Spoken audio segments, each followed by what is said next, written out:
Goedemiddag iedereen. We zijn bij Media Marketing van plan om nu de lockdown versoepeld zal worden, de mening te vragen van een aantal specialisten in onze sector over de manier waarop adverteerders hun communicatie zouden kunnen aanpassen of moeten aanpassen. C'est pour ça que nous avons invité quelques spécialistes. Frédéric Jadinon de chez Bipost, qui est responsable des insights et communication, Rico Lander, qui est founder et partenaire de Creative Chairman de Air, et Tom Thijs, qui est Executive Vice President Global Strategy chez FCB. Voilà. De eerste vraag die ik graag zou willen stellen aan Tom is de economische impact op de economie van deze crisis. Moeten we ons verwachten aan een snel herstel of zal deze crisis integendeel leiden tot een recessie of een depressie? Wel, ik ben op zich heel erg hoopvol, maar langs de andere kant probeer ik ook realistisch te zijn. Ik denk dat er heel veel elementen zijn die wijzen op een depressie. Natuurlijk, depressie kan je simpelweg definiëren als een langgerekte recessie. Maar er zijn zoveel verschillende sectoren die geïmpacteerd zijn. Er is werkloosheid in heel veel sectoren. Ook in heel veel sectoren met lage lonen. En wellicht gaat een aantal van de mogelijkheden om de economie terug aan te zwengelen niet meteen lukken. Bijvoorbeeld een beetje brandstof aan de economie kan dikwijls gegeven worden door mensen die minder geïmpacteerd zijn, meer geld te investeren hebben. Maar de vraag is, waaraan ga je dat nu uitgeven? Aan reizen in ieder geval niet. Bovendien zijn een aantal aankopen eigenlijk ook not done om heel grote aankopen te doen. Dus ik denk dat iedereen een beetje op de rem staat en kijkt naar de anderen om als eerste te springen. Ja. Eric? Écoute, il y a beaucoup de choses dans cette question, hein, mais j'ai l'impression qu'il y a déjà un problème dans la question. Dans quel sens? Je pense qu'il faut changer les éléments de langage.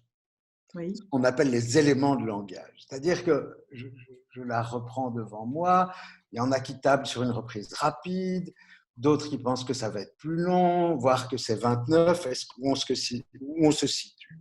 Et moi, ce que je crois, pour avoir réfléchi depuis quelques semaines et depuis quelques années, hein, tu sais que la crise cristallise les réflexions de tout le monde, au fond. Hein, c'est toujours un accélérateur. Hein. Edgar Morin expliquait ça très très bien dans la presse française il y a quelques jours, et d'autres philosophes aussi. Les crises accélèrent les choses. Et moi, il me semble que ce que ça accélère, et ce dont nos métiers doivent être conscients, c'est que, ok, il y a une crise sanitaire qui fabrique une crise économique qui était déjà un peu là, latente, hein, quand même, un peu avant. Cette crise économique va fabriquer une crise sociale. En Belgique, peut-être pas partout, mais en Belgique, elle va probablement fabriquer une crise politique, parce qu'on va demander des comptes. Ce ne sera pas comme ça dans tous les pays, mais on va demander des comptes à l'État. Hein. Il y a des gens âgés qui sont morts par milliers. Il y a un vrai problème. Mais tout ça, ça produit quelque chose de plus fort encore, qui est une crise du sens. Et je pense que c'est cette question-là qu'il faut se poser. C'est-à-dire, est-ce qu'il faut reprendre vite, pas vite? Est-ce que la vraie question, c'est reprendre vite, pourquoi, Grit? Reprendre quoi vite? Reprendre la même chose? Reprendre le même type d'activité économique? Reprendre, nous, le même type de communication? Perpétuer des standards qui sont aujourd'hui, des standards de communication, j'entends, qui sont aujourd'hui tout à fait remis en question par cette crise. On y reviendra, mais je crois que c'est ça la vraie question. Donc, il y a une vraie crise, mais avant de penser que c'est une crise économique, plus fort que la crise économique, il y a la crise du sens. Et nos métiers, ils doivent d'abord réfléchir à ça. Je sais qu'on doit tous réfléchir à notre billing, à nos employés, qu'on a tous mis en chômage temporaire, etc. Mais si on veut revenir, c'est au sens qu'on doit s'intéresser. Qu'est-ce que les entreprises vont raconter? Qu'est-ce que les marques que nous défendons, Tom et moi, depuis tellement d'années, qu'est-ce qu'elles vont raconter? Qu'est-ce qu'elles vont mettre comme produits sur le marché qui font du sens et qui résonnent avec des attentes qui sont aujourd'hui cristallisées, qui étaient latentes, mais qui se sont exprimées fortement dans la crise? Je donne un tout petit exemple, puis je me tais. Enfin, je ne me tais pas souvent, vous savez. On a expérimenté la consommation sobre. D'accord? On n'a pas choisi ça, hein, les gars. On n'a pas tous voté avant en disant, eh bien maintenant, à partir de fin mars, mi-mars, on va expérimenter une consommation la décroissance, la déconsommation. Mais on est confronté à ça. On est confronté à ça. Et Tom, qui va sûrement se balader, et Frédéric aussi, sur les réseaux sociaux et qui ont, comme moi sans doute, des bons baromètres branchés sur le pouls de la société, eh bien, on se rend compte que notre consommation affolante, elle ne manque pas à tellement de gens. Quand tu regardes les réseaux sociaux, qu'est-ce qu'ils disent les gens? Ils disent « j'irai bien au resto ». Moi aussi, j'irai bien au resto. On n'achète pas beaucoup de vêtements. C'est un drame pour l'industrie du vêtement. J'ai mes gros clients qui se posent des questions de fond, c'est formidable, et qui est dans le retail fast fashion masculin. Jules, pour ne pas le citer, 650 magasins en France. Il doit changer de modèle. Il se pose lui aussi la question du sens. Voilà, c'est dans ce sens-là, c'est une crise. Je ne suis pas du tout économiste, donc je ne suis pas bien mis pour dire c'est une crise économique aussi importante que celle de 29. Mais je peux te dire que c'est une crise du sens, comme on n'a pas eu beaucoup de crises du sens depuis que je fais ce métier, c'est-à-dire une petite quarantaine d'années. Ok. Frédéric, oui, que rajouter à, cette, à ce point de vue qui est tout à fait réel, hein. Et donc, c'est-à-dire que si on revient effectivement à l'évolution, aux perspectives d'évolution sur le long terme, je vous rejoins un peu tous les deux. D'une part, la version plutôt économique des choses, où on n'a pas de boule de cristal. Est-ce qu'on sera dans une situation de reprise en V ou en U, comme on en parle de temps en temps, hein, donc reprise rapide, reprise à moyen terme au début de l'année prochaine? Personne ne le sait. Je disais encore récemment que l'industrie aéronautique, qui va souffrir énormément parce qu'effectivement, ça remet en cause son système de base, hein, qui sont les voyages. Les voyages business vont être probablement assez fortement impactés sur le long terme, mais l'industrie aéronautique n'envisage un retour vaguement à la normale qu'autour de 2025. Donc, ça, c'est pour un type de secteur. D'autres secteurs pourront envisager cela en 2023, 2022, 2021. Mais il est clair que c'est plus qu'une petite parenthèse. Donc, il faudra, dans la notion purement économique, attendre un peu de quelques mois. Et dans la question sens, ça, j'adhère tout à fait avec ce que Eric dit. Il est clair que ça va générer une accélération de tendances qui sont déjà sous-jacentes. Des tendances à la digitalisation, ça c'est le côté plutôt rationnel des choses. Tout ce qui est e-commerce, web shopping et compagnie, c'est une tendance vers laquelle on est poussé. Mais la tendance fondamentale aussi, c'est la quête de sens, la recherche je dirais, d'un équilibre plus normal dans la vie, de se rendre compte à quel point finalement le système économique dans lequel on a été propulsé, qui est le nôtre, que nous avons choisi, que nous avons construit, eh bien, il a créé, je dirais, des paradoxes. Il n'a pas tenu en compte toute une série de variables qui sont des variables sanitaires, des variables environnementales, on en a parlé beaucoup, mais des variables humaines, etc. Et donc, c'est un moment, finalement, c'est un moment de pause où tout le monde se redit, oh là là, mais effectivement, est-ce qu'on n'a pas été trop loin? Et on se rend compte qu'il y a moyen de faire des choses différemment. Et c'est probablement là où l'impact va se faire en tant que nous, en tant qu'êtres humains, ça va avoir un impact sur nous, mais nous-mêmes, êtres humains, nous travaillons dans des sociétés, nous sommes derrière les marques, vous êtes derrière les marques. Et donc, de ce fait-là, la marque n'est pas déconnectée de ceux qui la produisent. Et donc, elle va être le reflet de ce qui va se construire. Et donc, c'est dans ce sens-là qu'il y a un rôle fondamental à mettre en place sur les mois et les années qui viennent. We hebben vastgesteld eigenlijk de laatste weken dat het gedrag van de consumenten aanzienlijk veranderd is. Dat zal waarschijnlijk zo nog wel een tijdje blijven. Zijn er sectoren waar dat volgens jullie duidelijker zal zijn dan in andere sectoren? Voilà, Tom? Ja, natuurlijk is het gedrag veranderd. Hè. We moesten wel. Maar anderzijds ook weer een klein beetje opletten. Er wordt er gezegd dat mensen enorm veel meer alcohol kopen. Ja, is dat misschien klopt, wel. ja. Ja. Maar drinken ze het erom meer? Vroeger dronken ze dat gewoon op café en bij vrienden of op restaurant. Maar dat verdwijnt nu, dat verplaatst zich gewoon.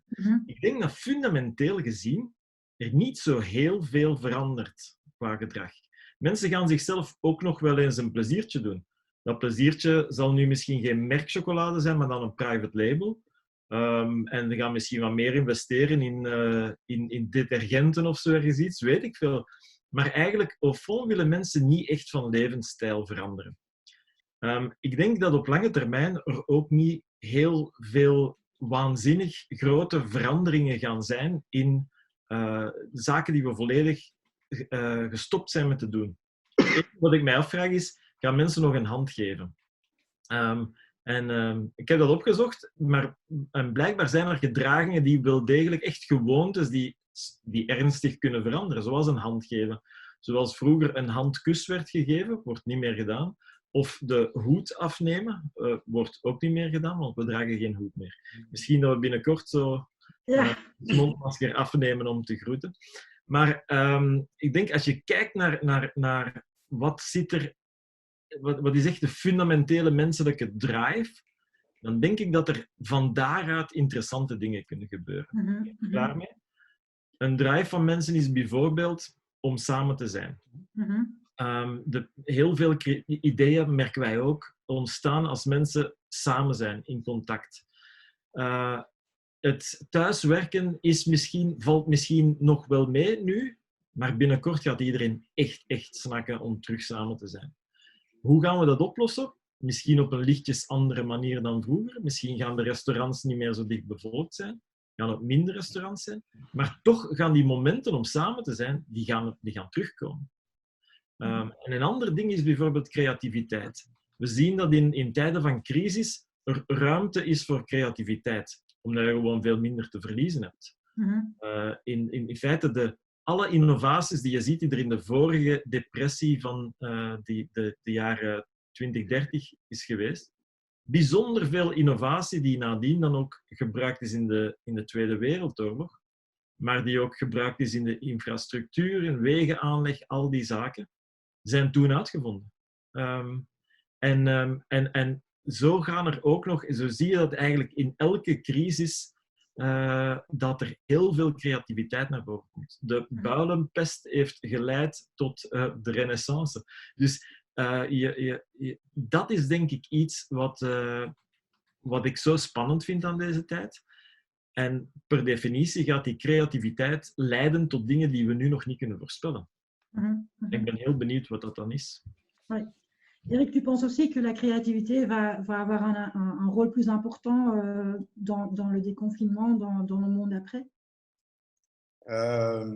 Je crois qu'avant la créativité, bien sûr que je pense que la créativité va avoir un rôle important, mais je crois qu'avant la créativité, dans le passage vers ce qu'on pourrait appeler la troisième phase, c'est comme ça qu'on la nomme, c'est comme dans les deux premières phases, c'est l'empathie et notre capacité d'écoute qui va d'abord être déterminante. À partir de ça, il y a de la créativité. Parce que là encore, je suis désolé, forcément j'enfonce le même clou, mais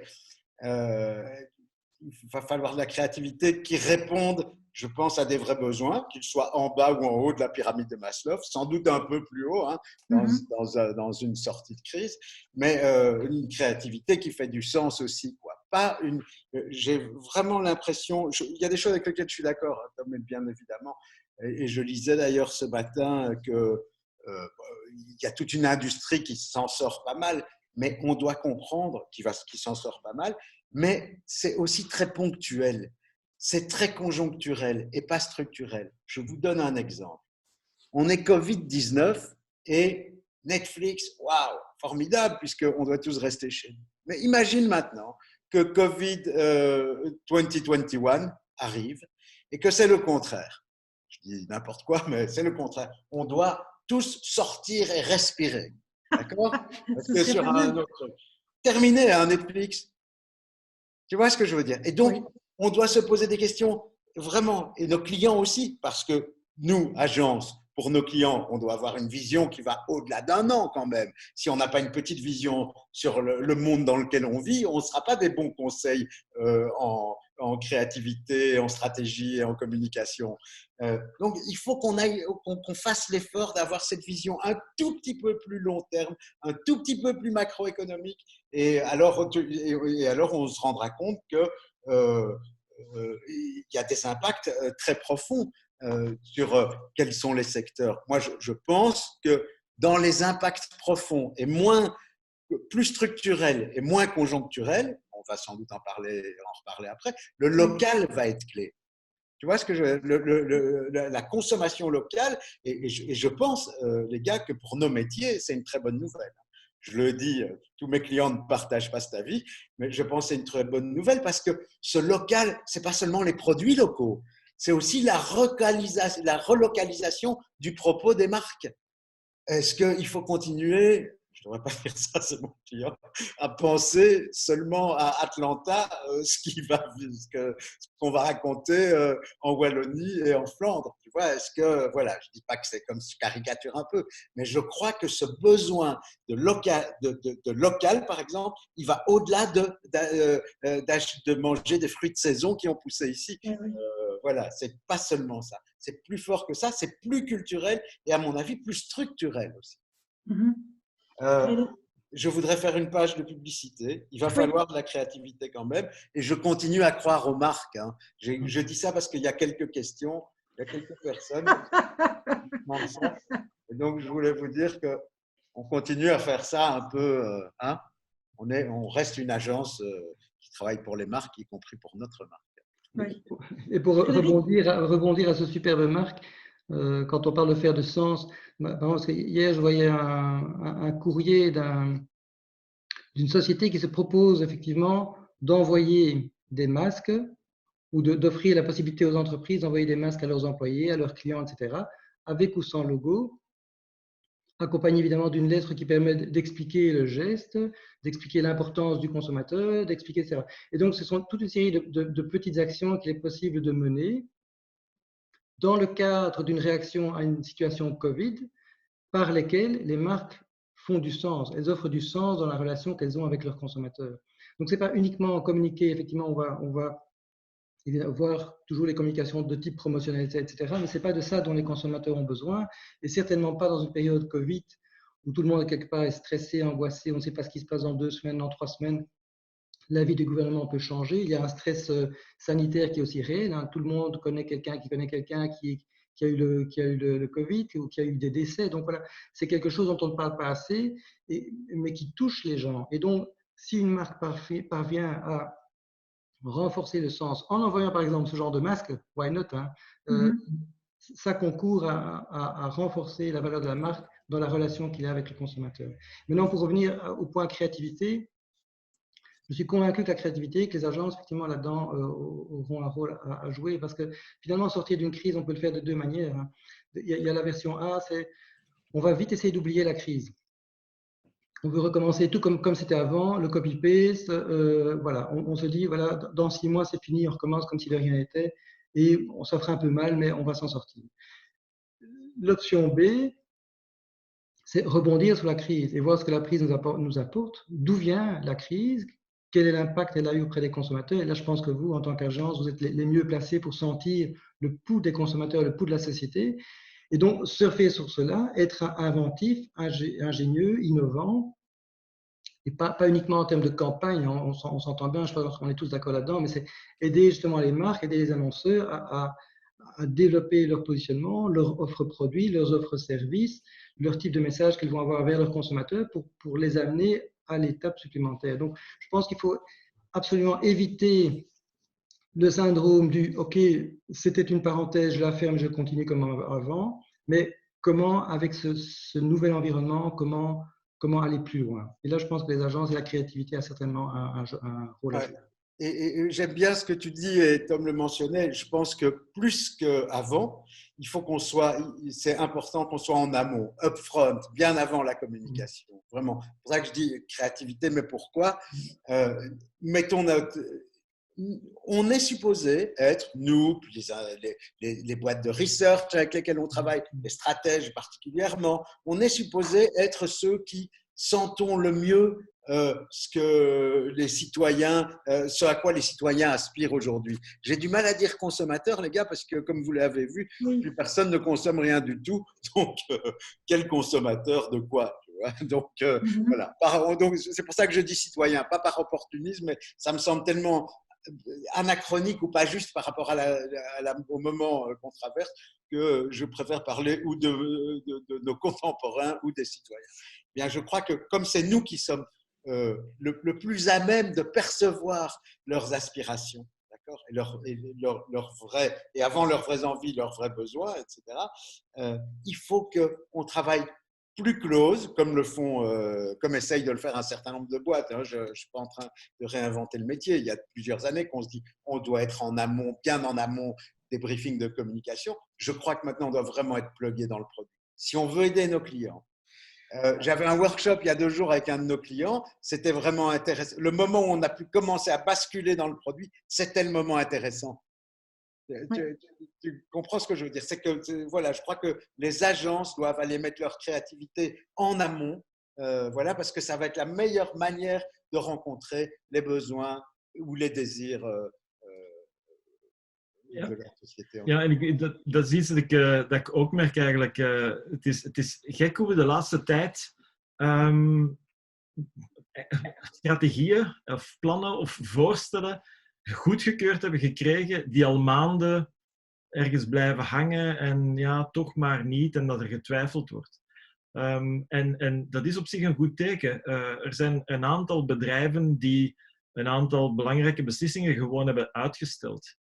Maar nu kunnen ze niet anders.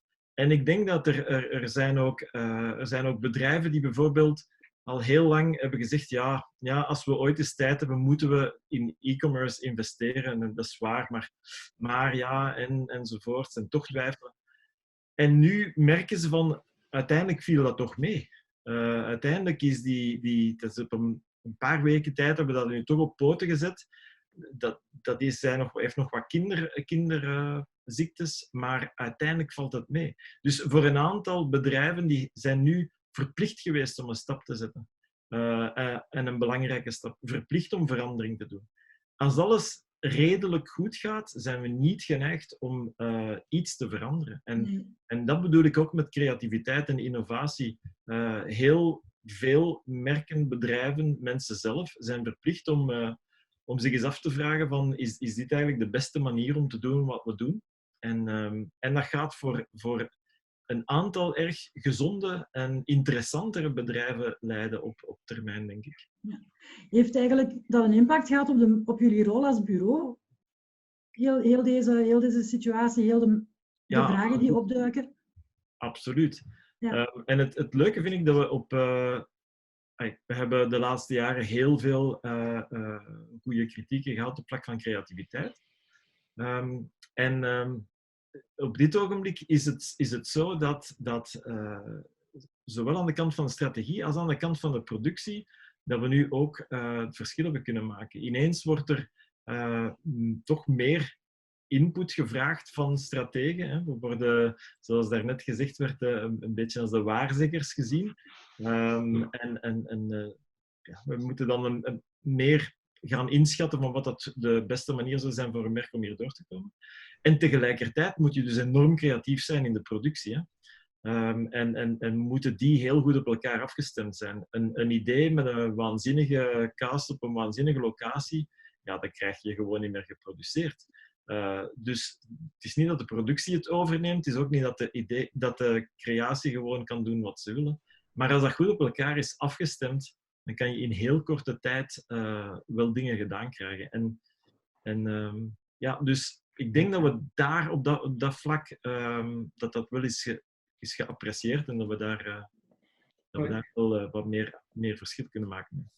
Et c'est vraiment, je pense aussi, si votre rôle se joue encore davantage en amont de la réflexion, donc pas uniquement au niveau communication, parce que on lit de plus en plus les demandes on parle de plus en plus de story doing plutôt que de storytelling. Et c'est un peu dans cette direction-là aussi. Je voyais une étude d'Ipsos pendant la période Corona où effectivement les consommateurs demandent aux marques qu'elles agissent, pas qu'elles racontent ce qu'elles vont faire, qu'elles ne disent pas ce qu'elles vont faire, mais qu'elles agissent de manière en cohérence avec les besoins du moment. Et donc, le rôle des agences peut aussi être d'aider les marques à faire des choix en termes d'action. Qu'est-ce que vous pourriez faire, réaliser concrètement qui fera sens pour vos consommateurs, plutôt que de raconter des choses que vous souhaiteriez faire. Et donc, c'est là où il peut y avoir un basculement vers aussi le rôle d'une agence. Dans la manière de fonctionner, effectivement, il y a le contenu, il y a le mass, il y a le push, mais aussi dans la manière de se comporter.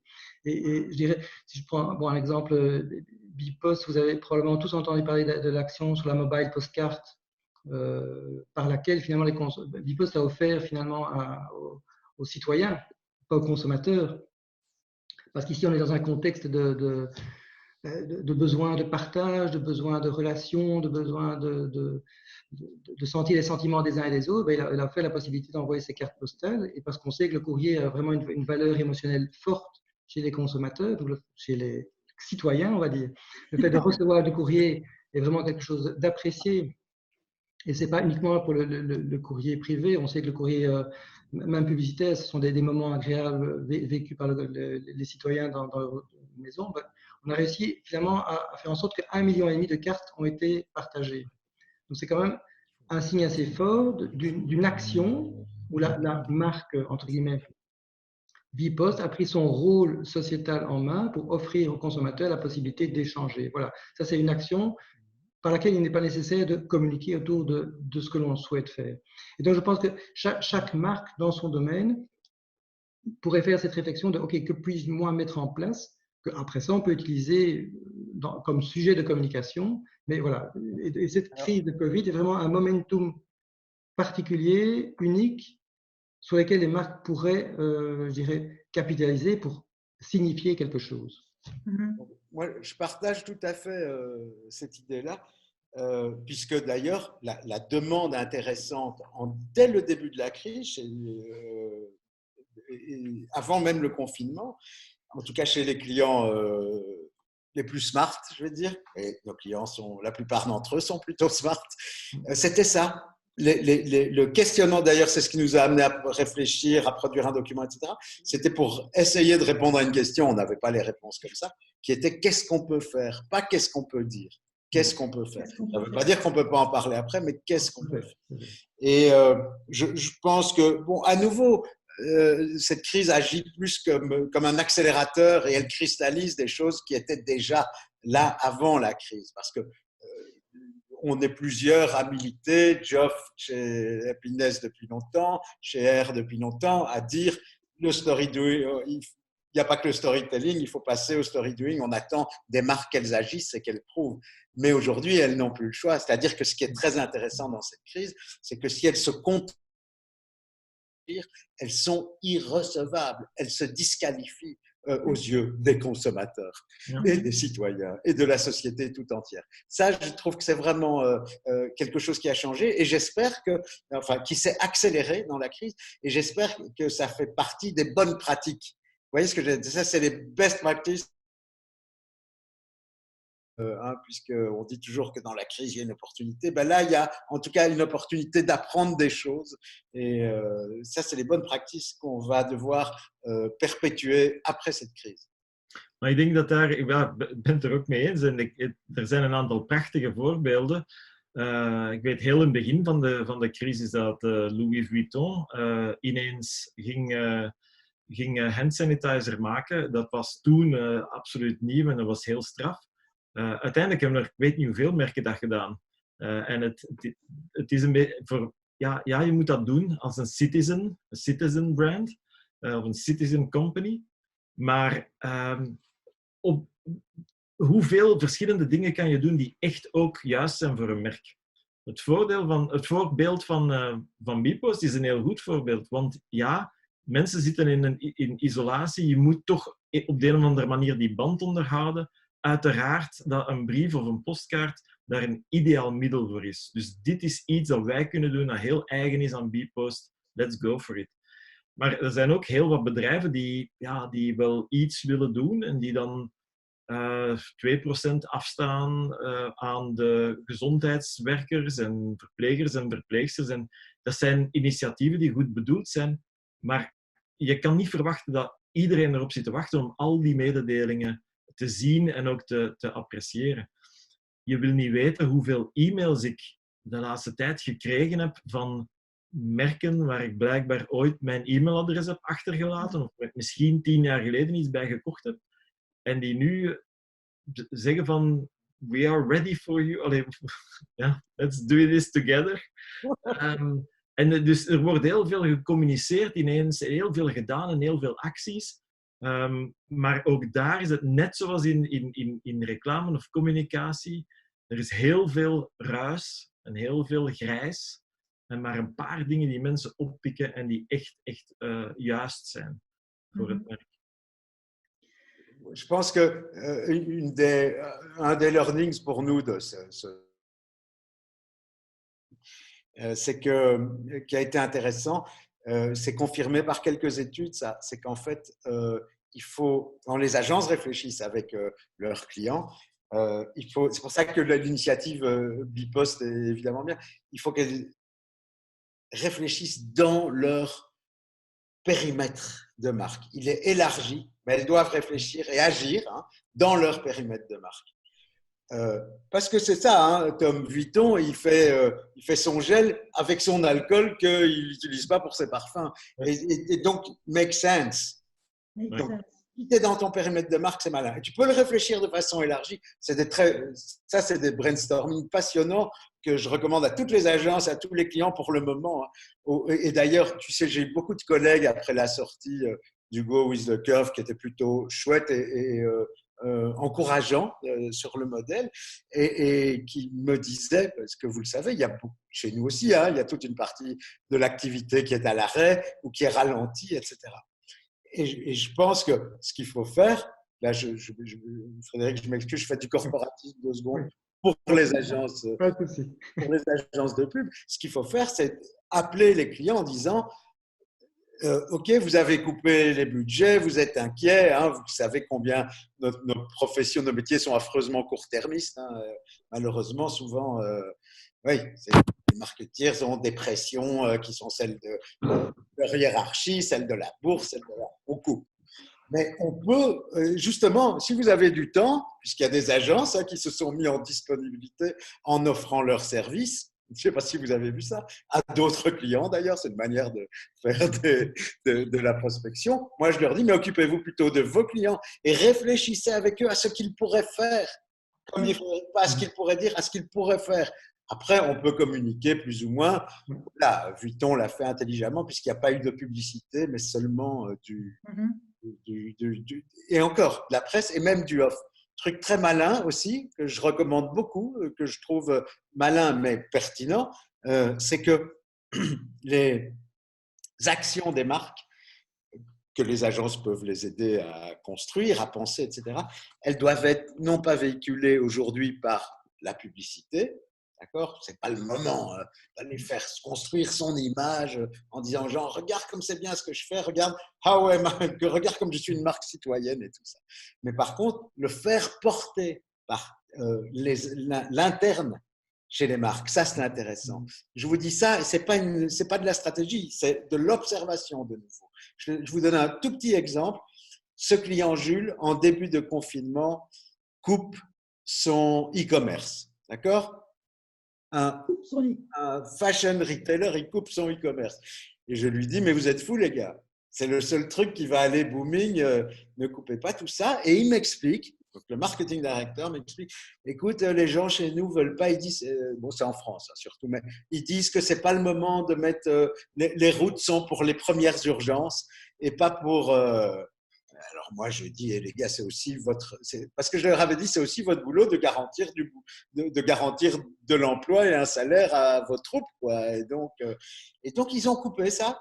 pendant 15 jours, les 15 jours où il trouvait que c'était pas le moment, que la priorité n'était pas pour acheter des t-shirts. D'accord? C'est texto ce que le marketing director m'a dit. Je trouve ça, c'est formidable comme phrase et qu'il l'ait vendu à son board, c'est formidable aussi. Et il m'a dit, de toute façon, les gars chez nous ne veulent pas. Il y avait deux objectifs. Limiter les interactions sociales, évidemment, il y avait ça. La limitation des interactions sociales, on ne savait pas trop. Donc, il fallait qu'ils se mettent au point logistiquement pour les limiter le plus possible et laisser les routes libres. Et donc, qui a communiqué ça? Pas nous, pas R, pas Jules sur son site corporate, juste sur le e-commerce, ils ont dit. Voilà. Mais par contre, tous les gens de Jules qui étaient impliqués ont mis ça sur leurs réseaux sociaux, sur leur compte Insta, sur leur compte Facebook. Ça, j'ai trouvé que c'était un truc formidable. Et c'est eux qui ont annoncé la réouverture. Dat brengt mij bij een volgende vraag eigenlijk. De laatste maanden, jaren was het toverwoord personalisering voor merken, bureaus en adverteerders. Zou je kunnen zeggen dat er door deze crisis, door de omvang van deze crisis, een menselijkere dimensie is bijgekomen? Dat het niet meer alleen maar gaat over theorie, maar ook praktijk en dat de mens een centralere plaats krijgt? Tom? Ja, ik denk zeker als je personalisering vertaalt als humanisering, denk ik zeker absoluut. We merken nu hoe menselijk dat we zijn, hoe kwetsbaar we zijn, hoezeer we elkaar nodig hebben. En dat denk ik dat dat een heel diep effect heeft op de état d'esprit van iedereen. En in die zin denk ik dat ook heel makkelijk doorprikt kan worden. Mensen hebben een bullshit factor. En dus die kunnen wel heel erg zien van ja, dit is niet gemeend. Dat voorbeeld van Jules vind ik heel treffend, omdat dat effectief...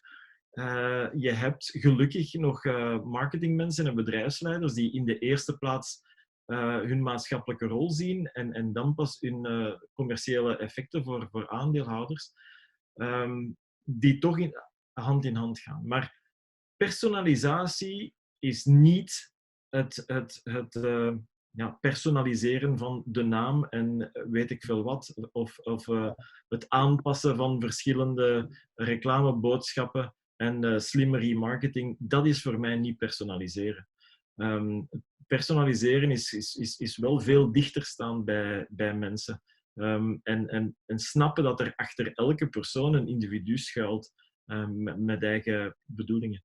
En daarom denk ik, daar ben ik nu niet zeker van, maar misschien dat er ook wel een voedingsbodem is voor die meer lokale approach. Ja. Omdat elk land toch wel een klein beetje anders in die lockdown is gegaan en er ook uitkomt. Italië, Spanje, een totaal ander verhaal dan Zweden of Duitsland. Dus al die markten gaan daar toch ook wel op een andere manier de littekens van hebben en niet. Die zijn dan misschien ook lokale, zeker het lokale aanvoelen van lokale insights, wel belangrijk gaat zijn als je de juiste toon wil behouden. Ja. Frédéric? Oui, quelque chose à ajouter? Je ne peux qu'abonder, évidemment. Mais je dirais que le point, c'est aussi si on se met en situation avant Covid. Il faut savoir qu'on avait fait une étude l'année passée, il y a environ, je crois, 84% des gens qui disent qu'ils reçoivent trop de publicité. La surabondance de la publicité les trouble, ou qu'ils reçoivent de la publicité qui ne correspond pas à leurs besoins. Et quand je dis recevoir, c'est à travers tous les canaux publicitaires. Donc, on a fait ces études, il y a la publicité à travers la télévision, le digital, etc. Et donc, on se rend compte à quel point il y a vraiment un besoin d'être en contrôle par rapport au type de message, par rapport à une adéquation du message par rapport à un besoin. Effectivement, ici, pendant la période de la crise de la Covid, il est clair que le besoin et le ressenti d'une famille monoparentale ou d'un couple de pensionnés ou d'une famille avec 5 enfants, c'est tout à fait différent. Et donc, ce n'est pas tant l'approche personnalisée, comme le dit Tom, Monsieur Intel, Madame Bazar, c'est plutôt d'insérer les marques, de nouveau, communiquent avec un message qui soit vraiment en lien avec la cible à laquelle ils s'adressent. Et effectivement, balancer des emails vers des consommateurs qu'on n'a plus vus depuis, je ne sais pas, Tom, ça n'a absolument aucun sens. Le seul sens, c'est de faire du bruit, c'est pas cher, et ça ne fait que renforcer le dégoût de Tom par rapport à cet émetteur. Alors que, bon, sans vouloir mettre en avant le courrier, mais alors que quelque part une lettre bien ficelée, je dirais, il ne faut pas profiter du momentum Covid, mais mettant en évidence dans quelle mesure cette absence de relation pendant 1, 2, 3 ans peut être comblée par un service qui peut faire sens maintenant par rapport à Tom, au profil de Tom. Ça a toute sa valeur et on sait que le courrier reste lu. À 80% des gens vont vider leur boîte aux lettres encore tous les jours. Donc 75% des gens lisent leur courrier. Donc c'est un canal humain, sensible, par lequel on peut vraiment rencontrer ce besoin de, on va l'appeler personnalisation, humanisation. Moi, je dirais plutôt de s'assurer qu'il y ait justement qu'il y ait du sens, que le message arrive avec sens vers la bonne personne. Oui. Eric, pourrait-on dire qu'on remet les compteurs à zéro et qu'on recommence? Reset. Reset, c'est ça, non? On est dans une sorte… je pense que c'est… Voilà, c'est idiot. Ça a l'air d'être du bon sens de le dire, mais je dis à nos amis professionnels, vous n'aurez pas sans doute, enfin je nous l'espère d'ailleurs, dans votre vie. Oui. Vous aurez peut-être 3 crises. Hein. Moi, j'en ai eu, vous aussi, les gars. Pas non plus des perdreaux de première jeunesse. On a connu des crises, mais on n'a pas connu autant d'opportunités de reset. Ça, c'est maintenant. Donc, il faut accepter de repenser. Je ne dis pas qu'il faut tout repenser, mais on a cette occasion formidable de pouvoir réinventer énormément de choses. Et là, Tom, en effet, il y a une place formidable pour la créativité. On est l'industrie de la créativité, les gars. On est ça. Maintenant, il y a de la place pour nous. C'est quand tout est inventé qu'on a besoin des créatifs. D'ailleurs, vous savez quoi? Ma vieille pratique de créatif. Quand tout roule bien, les créatifs s'emmerdent, en fait. C'est ça le vrai truc. Et donc, c'est maintenant que leur talent s'exprime avec le plus d'ampleur et le plus de puissance. C'est quand tout est à réinventer. C'est maintenant. Quand je dis tout est à réinventer, ça veut aussi parfois dire qu'il y a des choses à considérer. Parce que je veux faire un petit lien vers Frédéric et vers Bipost. Tout est à réinventer, mais il ne faut pas non plus des marques qui ont des récits, des histoires, des choses fortes qui très longtemps. Celles-là, il faut les repenser, mais ce n'est pas la peine non plus de les réinventer. Ça ne veut pas dire on jette tout à la poubelle. Hein. Ça veut dire on construit sur des choses intéressantes. Je pense à ça parce que sur la question personnalisée, humanisée, machin, d'abord, vous avez raison. Vous savez bien, le plus grand risque aujourd'hui de la personnalisation, c'est le risque technique. C'est l'erreur. La fameuse mauvaise personnalisation. Ça m'est arrivé aussi, des aventures comme ça a dû arriver à Tom, voilà, et ça nous est arrivé à tous. J'avais fait une interview dans un nouveau magazine de Bipost il y a 1 an. Il y avait une fille chez nous qui venait d'acheter une voiture. Je ne dis pas la marque, mais tout le monde peut deviner ce que c'est. C'était notre client. Et elle avait mis vraiment tous ses sous dans sa voiture. C'est une amoureuse des bagnoles. Elle va se reconnaître en écoutant ça. Et elle avait reçu 15 jours plus tard une promotion.